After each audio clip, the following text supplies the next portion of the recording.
9월 6일 수요일입니다. 오늘은 골로새서 3장 15, 16, 17절입니다. 그리스도의 평강이 주장하게 하라. 이 제목입니다. 그리스도의 평강이 주장하게 하라. 골로새 교회를 향하여 외치는 사도 바울의 외침은 사실 단순합니다. 우리가 1장에서 공부했죠. 1장 28절 29절에서 이렇게 말합니다. 우리가 그를 전파하여 각 사람을 권하고 모든 지혜로 각 사람을 가르침은 각 사람을 그리스도 안에서 완전한 자로 세우려 함이니 이를 위하여 나도 내 속에서 능력으로 역사하는 이의 역사를 따라 힘을 다하여 수고하노라. 골로새 교인들이 뭐 하기를 바라는 거예요? 그리스도 안에서 완전한 자로 세움을 입기를 바라는 거예요. 이것이 사도 바울이 골로새 교회를 향해서 편지를 보내는 이유고 그 교회를 향해서 애쓰고 수고하는 이유예요. 그들이 그리스도 안에서 완전한 자로 성장하는 것, 자라는 것 말이죠. 안타깝게도 이 골로새 교인들은 그리스도 안에서 완전한 자로 서지 못한 거예요. 왜 못 섰을까요? 그들이 그리스도를 복음을 들었지만 예수를 믿었지만 그리스도를 배우지 않았기 때문에 그리스도를 충만히 배워서 자라가야 되는데 그러지 못했다는 거예요. 그러니까 예수를 믿긴 믿는데 그들이 믿는 이 예수, 그들이 믿는 복음은 세상 철학에 기반을 둔 그리고 영지주의 신학에 기반을 둔 그런 신앙이었던 거예요. 그리고 기복적인 신앙. 그러니까 늘 예수를 믿는데도 불구하고 늘 세상을 기웃거리는 거예요. 예수를 믿는데도 불구하고 늘 세상 것에 집착하고 세상 것을 얻으려고 그렇게 애를 쓰고 수고하고 신앙생활을 했다는 거예요. 그래서 바울이 너희가 예수 그리스도 앞하여 세례를 받은 자라면 즉 그리스도로 인해서 너희가 죽고 다시 살아난 자들이라면 이제는 눈을 땅에다 두지 말고 어디다 두라? 하늘에 두라. 하늘에. 그 하늘의 것을 추구하라 그러는 거예요. 그 하늘의 것을 추구함으로 말미암아 모든 지혜와 지식의 보화가 감추어져 있는 예수 그리스도를 배우는 것. 이게 골로새 교인들이 가져야 될 신앙의 모습이라는 거죠. 그래서 사도 바울이 골로새 교인들한테 너희가 정말 그리스도와 함께 죽고 그리스도와 함께 산 사람들이라면 이제는 세상 사람들처럼 세상 것에 집착하며 살지 말고 그리스도에게 집착하며 그리스도를 배우며 하늘의 것에 소망을 두라 라고 말한 거죠. 그래서 어저께 읽었던 7절부터 14절까지에서는 그리스도 너희가 예수 믿는 사람이라면 겉으로 드러난 그런 표징이 있을 거라는 거예요. 표징. 그렇게 예수 믿는 사람들의 그 삶에 나타나는 그 표징, 겉으로 드러나는 표징이 뭐냐면 그것을 옷 입는 것이라고 이렇게 표현했죠? 옷 입는 것. 그러니까 우리가 사람을 볼 때 처음 보는 게 뭐예요? 옷이란 말이에요. 딱 보자마자 저 사람 이쁜 옷 입었네. 아름다운 옷 입었네. 뭐 저런 옷을 입었을까? 눈에 확 띄는 거예요. 예수 믿으면 눈에 확 띄는 게 있어요. 그게 뭐냐? 그게 옛사람의 모습을 벗어버리는 거예요.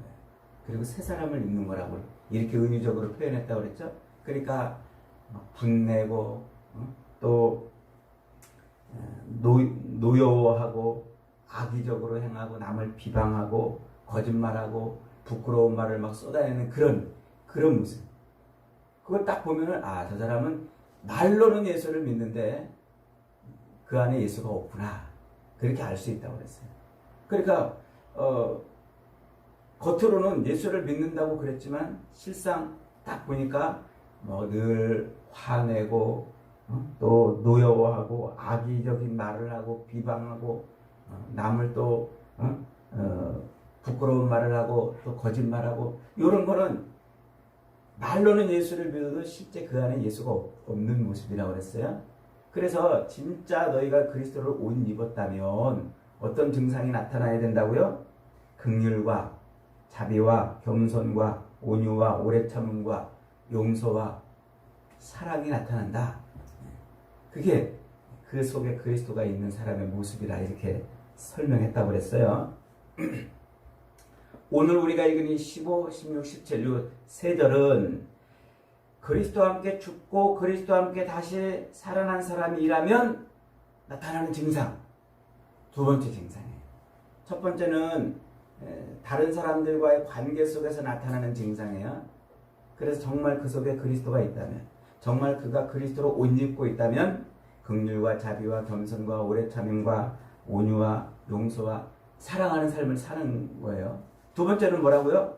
두 번째는 그 속에 뭐가 나타나냐면 감사가 나타나요. 또 말끝마다 말에나 일에나 다 뭐가 나타나요? 그리스도가 나타나요. 그리스도가. 그리고 찬송이 늘 입에서 멈추지 않는. 그러니까 첫 번째 증상은 다른 사람들과의 관계 속에서 나타나는 증상이라고 한다면, 두 번째 증상은 하나님과의 관계에서 나타나는 거예요. 그러니까 진짜 예수 믿는 사람이라면 그 입에서 늘 감사가 멈추지 않는단 말이에요. 그리고 찬송이 멈추지 않아요. 그리고 또 말끝마다 뭐 한다고요? 말에나 일에나 항상 예수의 이름이 다 따라다닌단 말이에요. 따라다닌다. 이게 지금 바울이 말하고 있는 골로새 교인들이 이루지 못하고 있는 모습인 거예요. 그래서 그리스도의 평안이 그의 삶을 주장할 때 늘 감사와 찬송과 말끝마다 그리스도가 나타나는 이런 삶을 살게 된다는 거예요. 감사에 대해서는 뭐 더 설명하지 않아도 잘 알잖아요. 감사. 성경이 아주 집요할 만큼 우리 그리스도인들에게 요구하는 게 뭐예요? 그게 감사예요. 감사. 왜 하나님은 우리에게 집요하게 그렇게 감사하라고 하는 걸까요? 감사는 이 윤리 도덕이 아니라 감사는 믿음이기 때문에 그래요. 감사는 상식이 아니고 진리이기 때문에 그래요. 감사는 입에 발린 인사가 아니고 우리의 삶과 운명을 바꿔주는 능력이기 때문에 그래요. 그래서 하나님은 감사하는 사람들의 눈에서 눈물을 씻어주는 거예요. 감사하는 사람의 피나는 상처를 치료해 주시는 거예요. 감사하는 사람의 삶을 구덩이에서 건져내 주시는 거예요. 감사가 뭐라고요? 믿음이기 때문에 그렇다. 하나님을 향한 믿음, 그 믿음이 우리 삶에 표현될 때 뭐라고 표현된다고요? 하나님께 감사로 표현된다고요. 그러니까 여러 가지 허물에도 불구하고 다윗을 그 밧세바를 범하기도 하고 그 다윗을 하나님이 내 마음에 합한 자 이렇게 칭해준 이유가 뭐라고요? 그는 감사를 알았던 사람이에요. 그래서 우리가 시편을 읽어보면요, 감사라는 말이 얼마나 많은지 몰라요. 그래서 이 감사라는 말을 동글뱅이를 이렇게 쭉 치고 시편을 읽어보면요, 시편을 딱 떠들기만 하면 감사라는 말이 눈에 띄게 돼 있어요. 그는 감사를 알았던 사람이에요. 감사의 세계로 들어가 살았던 사람이에요. 세상 모든 만물을 창조하신 하나님께 감사하기도 하고, 자기에게 모든 것을 누리게 하시는 하나님께 감사했지만, 특별히 뭐에서 감사했어요? 죄에서 자기를 건져주신, 자기를 죄에서 건져주신 하나님의 은혜에 감사했어요. 그렇기 때문에 다윗은 정말 우리가 시편을 요즘에 매 주일마다 묵상하잖아요. 그의 인생 들여다보면은요, 우리랑 별반 다를 게 없어요. 그럼에도 불구하고 그가 그렇게 하나님의 은혜와 은총을 누리며 살 수 있었던 이유는 뭐라고요? 감사예요. 감사의 힘이 바로 그겁니다. 그래서 오늘 사도 바울은 골로새 교인들에게 감사의 눈이 떠지고 감사의 세계로 들어갈 수 있는 방법을 가르쳐줘요. 그게 뭐냐면 16절 한번 읽어봅니다. 시작. 그리스도의 말씀이 너희 속에 풍성히 거하여 모든 지혜로 피차 가르치며 권면하고 시와 찬송과 신령한 노래를 부르며 감사하는 마음으로 하나님을 찬양하고 또 무엇을 하든지 말에나 일에나 다 주 예수의 이름으로 하고 그를 힘입어 하나님 아버지께 감사하라. 번역이 조금 부드럽지는 않습니다만은, 매끄럽지는 않습니다만은, 그리스도의 말씀이 너희 속에 풍성히 거하게 하라. 이게 주절이에요. 주절. 그리스도의 마음이, 그리스도의 말씀이 우리 속에 뭐하게 하라? 풍성히 거하게 하라. 그러면 시와 찬송과 신령한 노래로 하나님 앞에 감사하고, 그리고 또 간증하는 삶이 되고, 그리고 또 말끝마다 예수의 이름을 말하는 사람이 되는, 그래서 감사의 세계로 들어가는 사람이 된다, 이렇게 말해요. 16절에서 감사하는 마음으로 하나님을 찬양하고 할 때 그 감사라는 단어하고 17절에 하나님 앞에 감사하라 이 단어하고, 우리 한글로는 똑같은 감사인데 헬라어로는 다른 단어예요. 앞에서 감사는 은혜를 누리는 것을 말해요. 은혜를 누리는 것. 카리스라는 단어에서 온 말을 가지고 은혜를 누리는 것을 설명하고 있어요. 뒤에서는 진짜 감사, 이 감사를 말하고 있는 거죠. 그러니까 앞에 있는 감사는 우리말로 똑같은 감사지만 거기서는 은혜를 누리는 것, 간증하는 것을 말해요. 간증. 하나님의 말씀에 대한 풍성히 거하면, 그리스도의 말씀을 늘 배워가지고 내가 그리스도의 이 은혜의 세계로 들어가면, 그 은혜의 세계로 들어가면 내 입에서 뭐가 나와요? 찬송이 그냥 나와요. 시와 찬송과 신령한 노래가 막 나와요. 그리고 뭐 한다고요? 진짜 난 감사하구나. 진짜 감사가 터지는 거예요. 그 은혜의 세계로 들어가면. 그러니까 우리가 감사하는 사람이 되기 위해서 뭐 한다고요? 말씀을 자꾸 내 속에 풍성히 거하게 해요. 이 풍성히 거하다 이 말은 말씀이 살아있게 한다 이 말이에요. 살아있게 한다. 그러니까 예수님의 말씀을 듣고 내 속에 넣고 그냥 죽이면은, 그냥 살아있지 않고 죽게 하면은 아무것도 내 삶에서 변화가 일어나지 않아요. 근데 그 말씀이 내 속에서 살아나게 하는 거예요. 살아나게 하면은, 그러면 내 입에서 뭐가 터진다고요? 시와 찬송과 신령한 노래가 나온단 말이에요. 그 시와 찬송과 신령한 노래가 나오면 그러면 뭐가 터져 나온다고요? 감사가 터져 나온다고요. 그런 은혜가 있기를 축복합니다. 그 다음에 우리가 놓치지 말아야 될 구절이 15절이에요. 15절 보면 같이 있습니다. 시작. 그리스도의 평강이 너희 마음을 주장하게 하라. 너희는 평강을 위하여 한 몸으로 부르심을 받았나니 너희는 또 감사하는 자가 되라. 그리스도의 평강이 뭐하라고요? 그리스도의 평강이 우리 마음을 주장하게 하라. 이랬어요. 그 주장하게 한다 이 말은 우리 마음을 가득 채우게 한다 이 말이에요. 그리스도의 평강. 이 그리스도의 평강이 뭘까요? 평강이라는 말은 우리말로 평안 혹은 또 평화, 평강 다 똑같은 말이에요. 우리말로는 평안, 평화, 평강 이렇게 번역했지만 여기 다 헬라어로 에이레네를 말하는 거예요. 에이레네. 그리고 히브리어는 샬롬이에요. 샬롬 이렇게 인사하잖아요.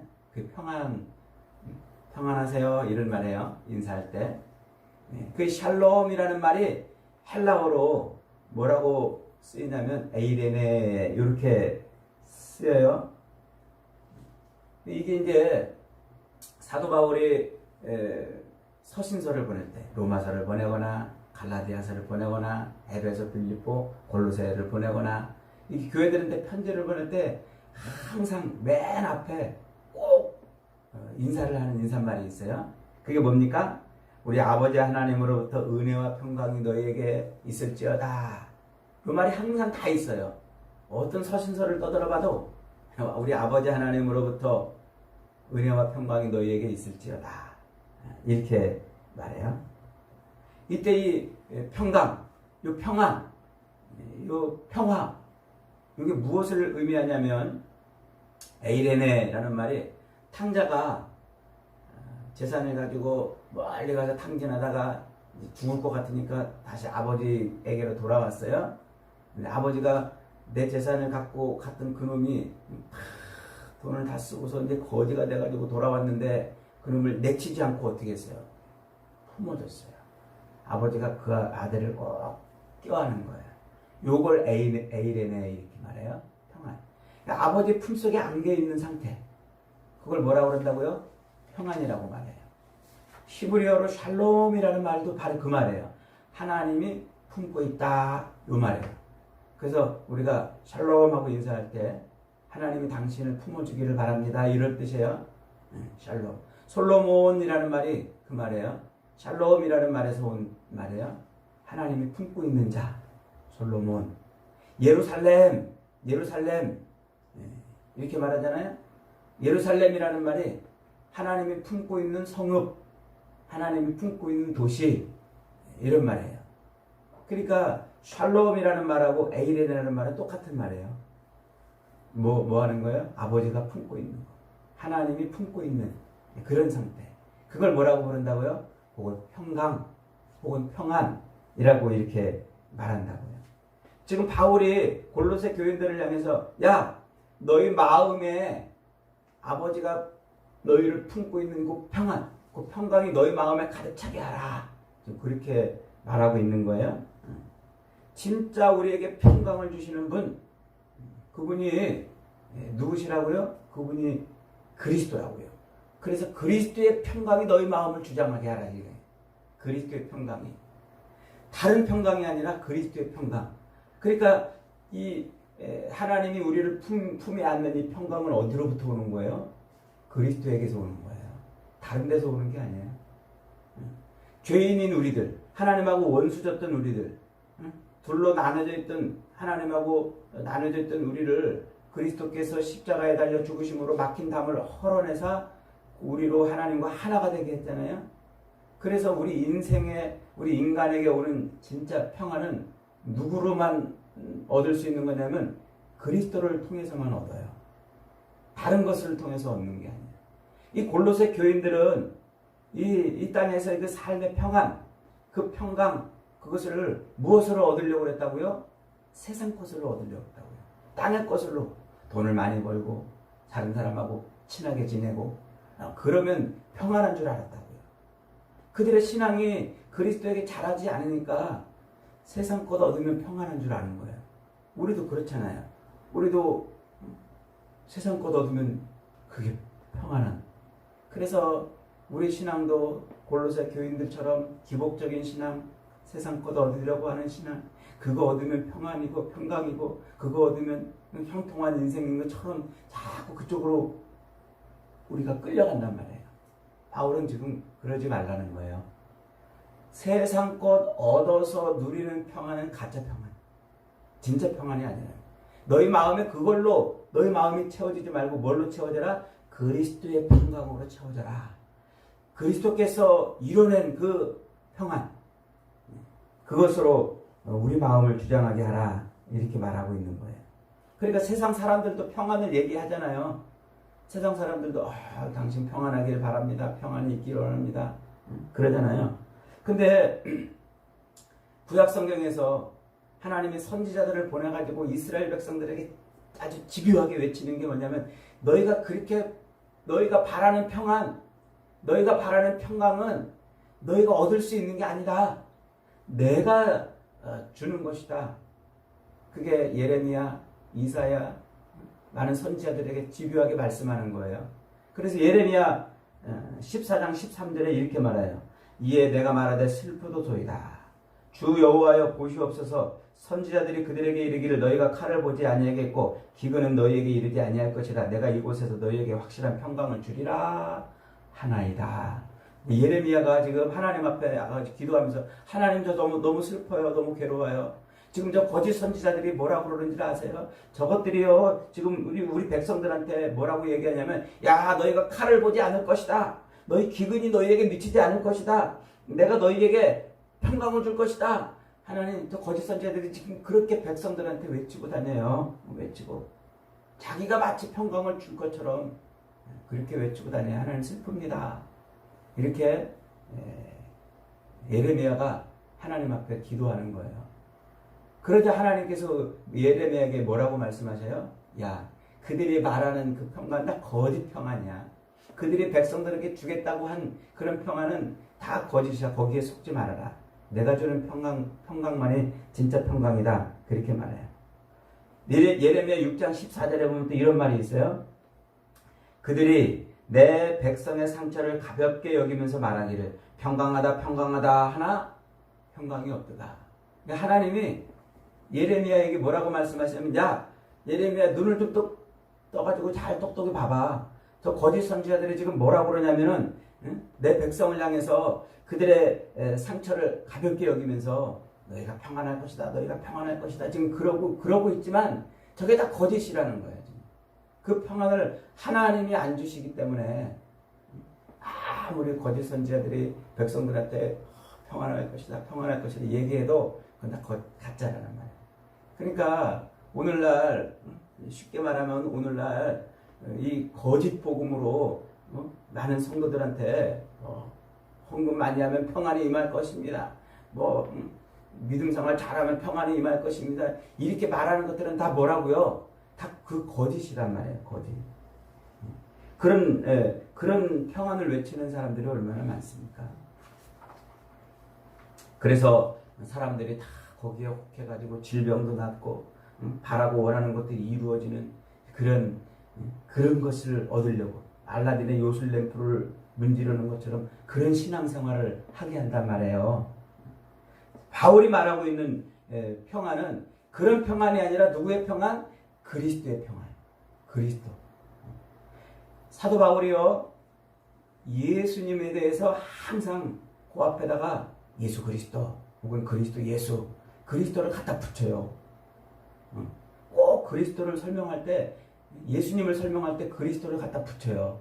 그리스도가 뭐라고 그랬어요? 그리스도. 이게 헬란 말로 그리스도라는 기름 부음 받은 자라는 뜻이에요.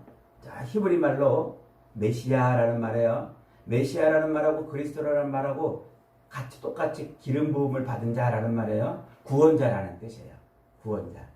그러니까 지금 이 바울 시대에는 예수가 누구였어요? 십자가에 못 박혀 죽은 사람이에요. 그래서 유대인들은 십자가에 못 박혀 죽은 예수를 절대로 그리스도라고 부르지 않았어요. 그런데 바울은 십자가에 못 박힌 그 예수를 자꾸 누구라고 부르는 거예요? 그리스도. 그가 구원자다. 그가 메시아다. 그가 기름 부음 받은 자다. 그래서 자꾸 유대인들이 쫓아다니면서 바울을 죽이려고 그러고 그러는 거예요. 유대인들은 예수를 절대로 그리스도로 인정하지 못했거든요. 메시아로 인정하지 못했거든요. 그런데 바울은 자꾸 메시아라고 그러는 거예요. 그리스도를, 예수님을 향해서 그리스도라고 자꾸 그러는 거예요. 그러니까 바울은 지금 뭐라고 말하는 거예요? 그 예수님만이 우리에게 평안을 주시는 분이다. 그 얘기를 강조하고 싶은 거예요, 지금. 그 예수님만이. 그래서 이사야 9장 6절에서 이렇게 말하잖아요. 한 아기가 우리에게 낳고 한 아들을 우리에게 주신 바 되었는데 그의 어깨에는 정사를 메었고 그의 이름은 기묘자라 모사라 전능하신 하나님이라 영존하시는 아버지라 평강의 왕이라 할 것이라. 우리가 이제 크리스마스 시절 되면 많이 읽는 구절이에요. 이사야 선지자가 예언하잖아요. 한 아기가 이 땅에 올 것인데 한 아들을 하나님이 우리에게 주신 바 되었는데 그의 어깨에는 정사를 메었고 그의 이름은 기묘자라 모사라 전능하신 하나님이라 영존하시는 아버지라. 그러면서 뭐라? 평강의 왕이라. 그때 샬롬의 왕, 평안의 왕 이라는 말이에요. 그런데 그 평강이 그 아기가 태어났을 때 그 아기가 평강의 왕인데 그 아기가 평강의 왕이 되기에 위해서 어떤 일이 벌어진다고요? 53장, 이사야 53장에서 5절에서 이렇게 말하잖아요. 그가 찔림은 우리의 허물을 인함이요 그가 상함은 우리의 죄악을 인함이라. 그가 징계를 받음으로 우리가 평화를 누리고 그가 채찍에 맞음으로 우리가 나음을 이룬다. 그러니까 그 평강은 그리스도께서 평강을 이루기 위해서는 십자가에 달려 죽으시는 거예요. 그 십자가를 통해서 우리에게 평강을 주시는 거예요. 그래서 에베소서 2장 14절로 17절에서 그랬잖아요. 그는 우리의 화평이신지라 둘로 하나를 만드사 중간에 막힌 담을 하시고 원수된 것 곧 의문에 속한 계명의 율법을 자기 육체로 폐하셨으니 이는 이 둘로 자기 안에서 한 세 사람을 지어 화평하게 하고, 이 평화 똑같은 말이에요. 화평, 평화, 평안 똑같은 말이에요. 화평하게 하시고 이 십자가로 이 둘을 한 몸으로 하여 하나님과 화목하게 하려 함이라.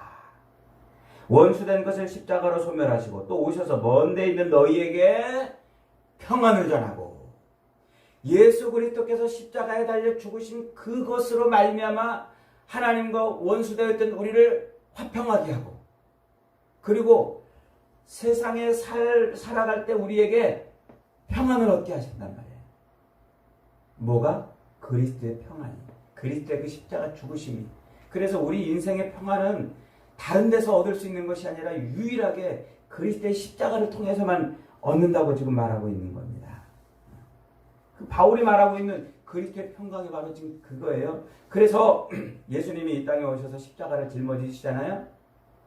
십자가를 짊어지시는데, 십자가를 짊어지시기 바로 전날 밤에 마가의 다락방에서 제자들과 만찬을 나누시고서 이런 말씀을 해주셔요. 요한복음 16장 33절에 이것을 너희에게 이름은 너희로 내 안에서 평안을 누리게 하려 함이라. 세상에서는 너희가 환난을 당하나 담대하라, 내가 세상을 이기었노라. 그러니까 예수님이 그 마지막 만찬상에서 많은 말씀을 하시면서 이 십자가 죽음을 말하니까 제자들이 막 겁내하고 불안해하고 걱정합니다. 그러자 내가 이것을 말한 것은 너희에게 뭐를 얻게 하려고? 평안을 얻게 하려고. 그 평안이 에이레네예요. 하나님 품에 안기게 하려고 그런다. 내가 십자가를 짊어지는 것은 너희가 하나님 품에 안기게 하려고 그러는 것이다 라는 말이에요. 그래서 그 십자가가 우리를 하나님 품에 안기게 했잖아요. 그 하나님 품에 안겨 있는 상태가 뭐라고요? 그게 평안이란 말이에요. 그러니까 우리는 평안을 어떻게 생각해요? 세상에서 돈을 많이 갖는 걸 평안이라고 생각해요. 바라고 원하는 게 막 이루어지는 걸 평안이라고 생각해요. 그래서 믿음 생활이 글리가요.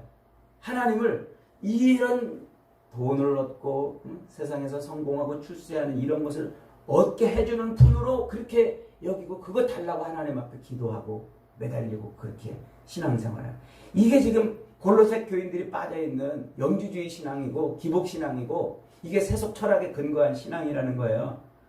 그게 아니라 너에게 진짜 평안을 주시는 분은 하나님이신데, 그걸 뭘로 이루었다? 그리스도의 십자가로 이루었다. 그러니까 그리스도의 십자가로 말미암아 우리가 지금 어떻게 돼 있다? 하나님 품 안에 있다.